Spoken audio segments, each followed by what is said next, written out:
د نکاح دا مسله داسې ده چې دا د یو وخت سره تعلق نه لري، دا د مر زمان د زمانې سره تعلق لري. چرګه به والې که دې خوښه نه شو واپس یې کړه،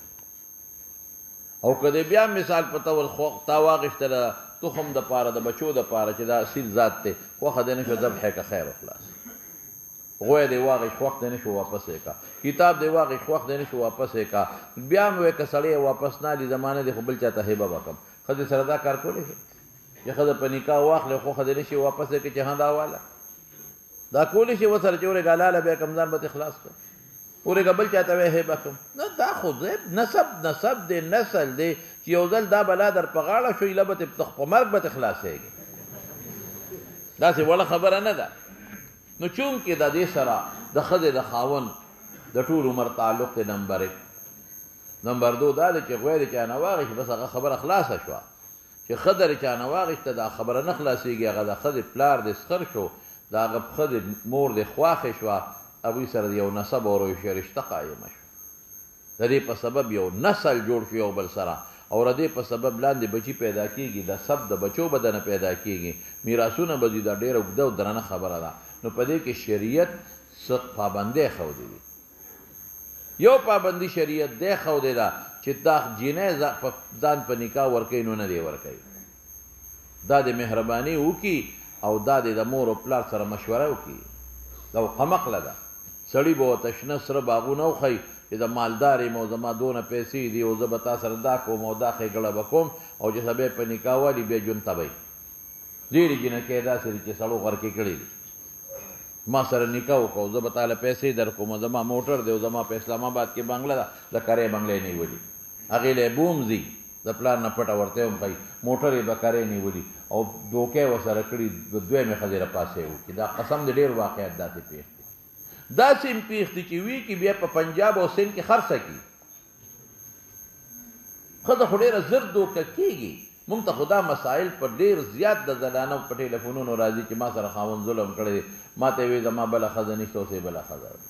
زه بوتل یم په اسلام آباد کې په یو کوټه کې دیره کړې ما، نه مې پلار کره پرېږدي او ظلم را سره کوي، اذیاتې را سره کوي. نو ښځه قمقل د ناقص العقل. نو شریعت وایي چې ښځه نکاح کوي که هلک یې خوښ یي او که یې نه خوښه، خو د مور او پلار سره مشوره دې وکړي. مور او پلار هوښیاران دي، هغوی پوهېږي دا نه پوهېږي. دقه رنګې هلک که واده کوي نو دا دې نه کوي چې یو جینۍ خوښه کړه او دا دې واده وکړي، دې هم د مور او پلار سره مشوره وکړي، دې هم نه پوهېږي.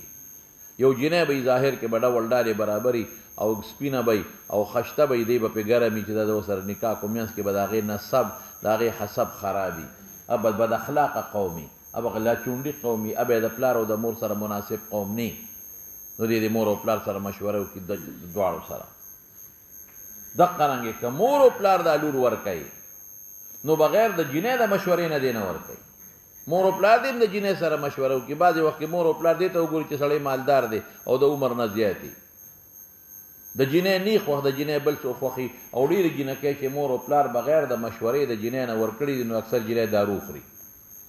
جینۍ اکثر بل چا سره وتښتي. نو ژوند خو ورسره د مور او پلار نه تېرېږي، د دې زوج سره ژوند خو ورسره د لور تېرېږي. نو چې د لور ژوند تېرېږي نو باید چې د لور سره هم مشوره پکې وشي. نو ګوره دقه رنګې چې پلار او مور دې زوی له واده کوي، زوی له، نو د زوی سره دې مشوره وکړي. بعضې وخت کې دا پلار ورته وایي زر ویره دله کوم، مور ورته وایي زه دا خورده درته کوم، هلک وایي زما نه ده خوښه، وایي نه خامخا به یې کوي، وایي زما نه ده خوښه، په زور یې را مجبوره کړي. مونږ ته راشي د هلک ته جرګه وکړه او دا هلک ته ووایه چې دا جینۍ زما خورده ده او ما په ماشوموالي کې ورته کړې ده،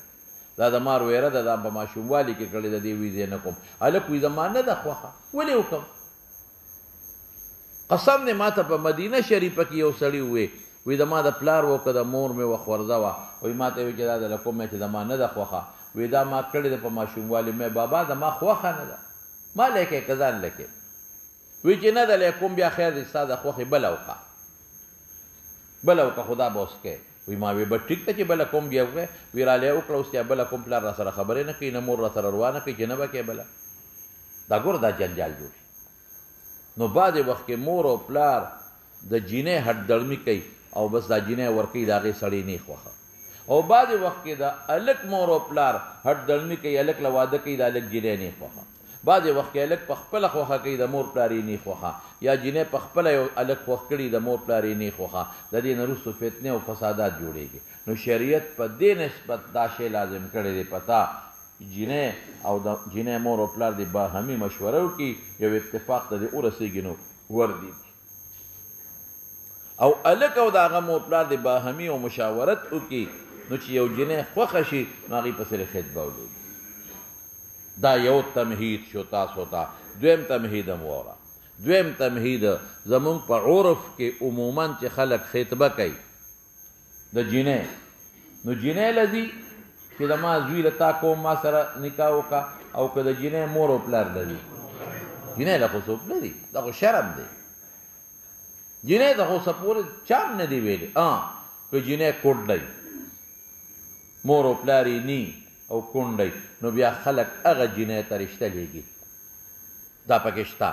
جینۍ کونډه ده واده شوې وه یا مطلقه ده باکره نه ده او څوک یې نشته نو خلک هغه جینۍ له بیا زنانه ولیږي په خپله وله بیا نه ځي سړی په خپله نه ځي څوک ولیږي ورله چې ته هغې ته ووایه که ما سره نکاح کوي نسبتا د باکرې په نسبت د دې حیا لږه کمی حیا دا به ویم چې باکره شرمیږي دا نه شرمیږي نو هغه ویو بس بلکل ځای کوم دا یو څیز پکې شته لیکن که باکرۍ نو هغې پسې چا اوسه پورې په خپله څوک نه دي لیږلی چې تا جینۍ ته ووایه چې ته ګلدین کاکا سره نکاح کوې او که نه کوې ورسره مور او پلار ته به وایي دقه رنګې هلک په خپله نه ځي چا پسې چې ما سره نکاح وکړه څوک لیږی لکه مور او پلار لیږي یعنې په عرف کې په شریعت کې نه که چېرته جینۍ ته پسې څوک لاړله ورته ووایي چې ما سره نکاح وکړه مور او پلار سره سله وکړه مور پلار سره سله وکړي وایي کوم د سره نو په شریعت کې جایز دي ممانعت یې نشته دی لیکن په عرف کې او په عادت کې دا خطبې چې کېږي او دا غوښتنې چې کېږي دا د هلک او د جینۍ نه نه کېږي دا چا نه کېږي مور او پلار نه او که کم هلک او جینۍ په خپله دا قصې کوي نو خلک وایي دا څه بې شرمه دی عرف کې دا څه خلاف مروت کار کوي دا څه بې حیا دی اوس راشه مولانا صاحب په نصوصو کې چې خطاب کېږي اذا طلقتم النساء فبلغن اجلهن نو فلا تعدلوهن نو دا خطاب د عرف په بنیاد دی یا ولا تنکحوا المشرکین یا وانکحوا الایام چې څومره خطابونه سړو ته کېږي په کوم اعتبار کېږي وایا عرف کې دا عرف کې کېږي نمبر 1 نمبر 2 به دې له راشو د حضرت معقل رضی الله تعالی عنه خور وه یو صحابي له په نکاح ورکړی و هغې صحابي طلاق رجعي ورکړ نو چې رجعي طلاق ورکړي د طلاق و اقسام به راځي چټ باندې رالیږي را روان دی پوره بحث چې رجعي طلاق یې وله ورکړه نو رجعي کې خاوند د دې خبرې مالک دی که د عدت په دوران کې دا رجوع د خپلې ښځې ته کوي بغیر نکاح نه خپله ښځه رجوع دې وکړي ورته عدت دوران کې رجعي دی جما دې وکړي جما نه علاوه دواعي د جما دې وکړي تقبیل خلوت صحیحه چې راشي چې هېڅوک هم نه دا دواړه په یو کوټه کې دام رجوع ده رجوع دې وکړي نو دې زوج یې رجوع نه کړله دې ښځې ته نو چې عدت یې تېر شو اوس یې عدت تېر شي نو بغیر د نکاح جدیده نه دا ښځه خاوند له نشي تللی نو بیا دې سړي وغوښته معقل له سوال جوابونه وکړي چې دا زما زاړه ښځه ده ما طلاق ورکړی زه ورسره بیا نکاح کوم نو معقل ګرم شو ویې نه به کوې بلکل منع کوې ما تعالی خور درکړ نو اول دې طلاق ورکړه نو پکار او چې طلاق دې ورکړه ته د رجوع مالک وي حقدار وي رجوع به دې کړې وکړه رجوع دې ونه کړه چې عدت تېر شي اوس یې غواړې نو معقل ګرم شو ګرم وی نه او د جینۍ هم خاوند ته رضا وه چې زه دې خپل خاوند ته واپس شم